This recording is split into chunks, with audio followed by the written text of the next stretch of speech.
يا صباح الورد والفل والياسمين على احلى واجمل ناس في الدنيا. زيكم حبايب قلبي، عاملين ايه؟ كل سنه وانتم طيبين. طبعا لازم نقول صباح الخير وصباح الورد وصباح الياسمين على احلى واجمل ناس في الدنيا. طبعا لازم نقوم من النوم، مش اول ما نقوم لازم نشرب القهوه عشان ما تتعبش معدتنا خالص. احنا كده هنقوم من النوم ناكل اي حاجه بسيطه ونقوم عاملين القهوه. ما تعملوش زي لما اول ما بقوم من النوم بشرب القهوه بصراحه يعني. فانتوا لازم تاكلوا اي حاجه خفيفه الاول وبعد كده تبقى تشربوا القهوه. دي عاده سيئه جدا على فكره، بس انا بحب اقول لكم صباح الخير وصباح الورد وصباح الياسمين. تمام.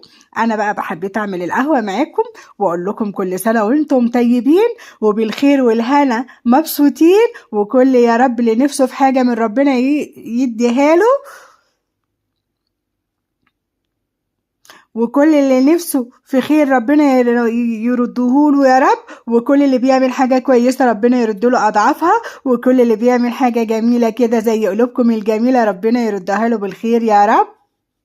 واهم حاجه ان اللي يقدر يعمل حاجه يعملها، ان اللي يقدر يساعد حد يساعده، اللي يقدر يقف مع حد يقف، بس ما تدوش الثقه ب100% لاي حد، لاي شخص في الدنيا. اعملوا الخير على قد ما تقدروا، ما تبالغوش في العطاء للناس. حبوا كل الناس، خلوا في قلبكم حب ورحمة ومغفرة، لكن ما تدوش الثقة والأمان لأي حد في الدنيا. ادي الثقة والأمان لربنا وبس، الثقة لله سبحانه وتعالى عشان عمره ما هيخذلك، إنما كل البشر هيخذلوكي. كل البشر، ما فيش حاجة اسمها قريب وغريب وصاحب لا لا لا لا، ما فيش الكلام ده خالص.